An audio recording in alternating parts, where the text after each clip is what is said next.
Hello, my name is Alexis Ray, and today I will be reporting on Westboro Baptist Church coming to Guilford County. Today we'll be interviewing a member of prison, Jaylen Clark. Hello, my name is Alexis Ray, and today I am here with Jaylen Clark, a junior journalism and mass communication student with a concentration in PR. And today we're going to be talking about the recent sighting of Westboro Baptist Church in Greensboro, North Carolina. They came to 3 different schools yesterday. They came to Guilford College, the University of North Carolina at Greensboro, and also High Point Central High School.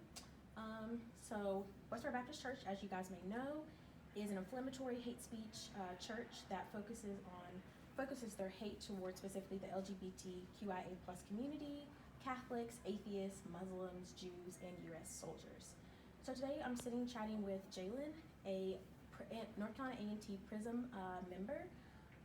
Jaylen, so I just want to start off asking you, what do you know about Westboro Baptist Church? I mean, you pretty much summed it up. Basically, they're a hate group. I wouldn't even call them Christian because Christians allegedly, they're supposed to love their neighbors or whatever. But they're a hate group, specifically, like you said, targeting the LGBT community, soldiers, atheists.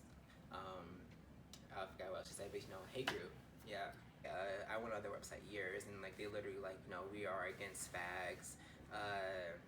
That's what stuck out to me most, and I basically just got off. But I think they've also made music videos about their hate. A YouTuber that I watch, Mac does it. He actually I think reacted to one.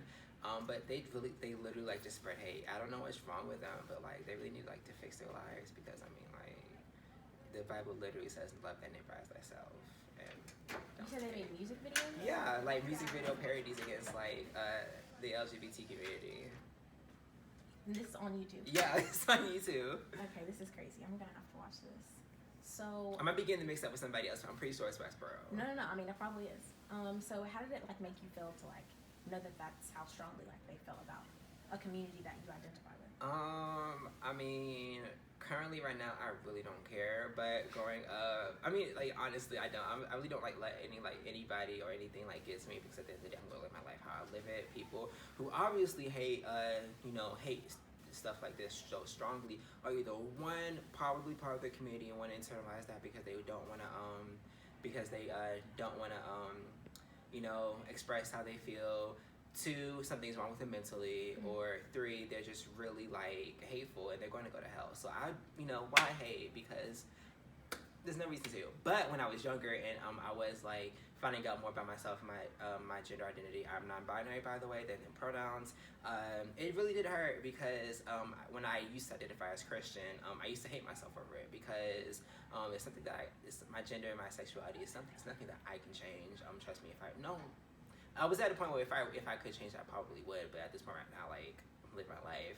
But I mean, right now it really doesn't care. But when I was younger, it really did impact me negatively, because seeing a group that tended them a part of the Christian Christian faith, seeing so much hate about the LGBT community really hurt me, and it really messed me up mentally for years. And did you see a lot of this specifically in the church that you grew up in? Not in the church that I grew up in, but just other Christians. I mean, my pastor didn't preach about gay people, but some people in the congregation, they did speak about it. And then just other Christians, seeing them on social media, living through it, the discrimination that I got during school, stuff like that.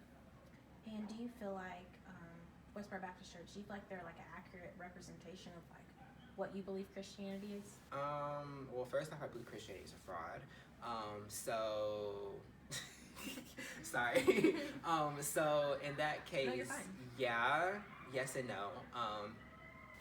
I believe for Black people specifically, Christianity was made so that we would be submissive to slave masters back in slavery, and it's just evolved from that. I'm not Christian anymore. I've denounced my faith.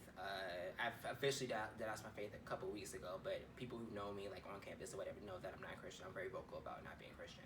Do you want to elaborate on what it means to denounce your faith for people who don't know? So basically, I just said that I'm not Christian. I don't believe in God. I don't believe in the Christian God. I believe in a higher being. I believe in spirits and spirituality, but I don't believe in the Christian God. Or practice Christianity. Yes. So you said something really interesting about Christianity and about slavery and how you feel like slave masters use Christianity as a means to control enslaved Africans. How do you feel like... Well, not just Africans. I should elaborate. Not just Africans, but it's like people in general. And my question is to you, like, how do you feel like colonization played a big role in the spread of Christianity, like, worldwide? Because, like, you know, as we know, like, Christianity, you know, for Europeans was like something very like normal. It was like normalized, and then like with them like colonizing a lot of different parts of this world, Christianity became world spread, like all over the place. Whether they were making people like speak the English language, read, you know, the Bible, you know, pouring a lot of those like Christian doctrines into people's mindsets. Like, how do you feel like colonization played a big role in Christianity?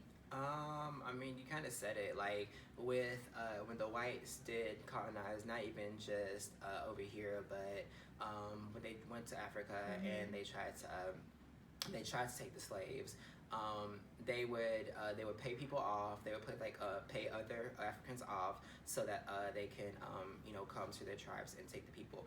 And while they're there and while they're on the ships, they're still like, you know, you are whatever your religion is, that's not yours anymore. This is not your name. You know, if you watch Roots, it's really eye-opening. But you know, this is not your name. They gave them a new name. They forced them to practice Christian beliefs. Even before they brought slaves over from America to Africa, when they came over to America, they tried to do the same thing with the Native Americans. They tried to assimilate them, but it just wouldn't work because, you know, the Native Americans they're literally native from North America and South America, so they weren't having it.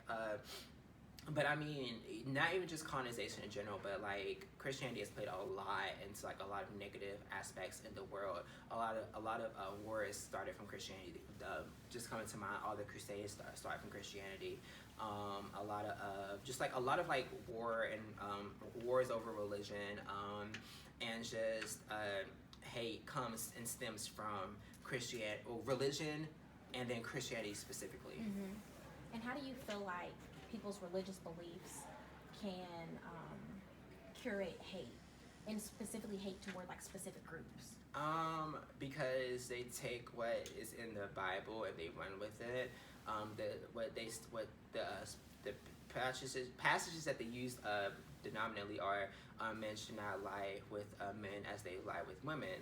And just to combat that, back in those days, when men would lie with men as they would with women, it was idol belief. Like they used it they used to like worship a specific god. I don't remember the name, but they used stuff like that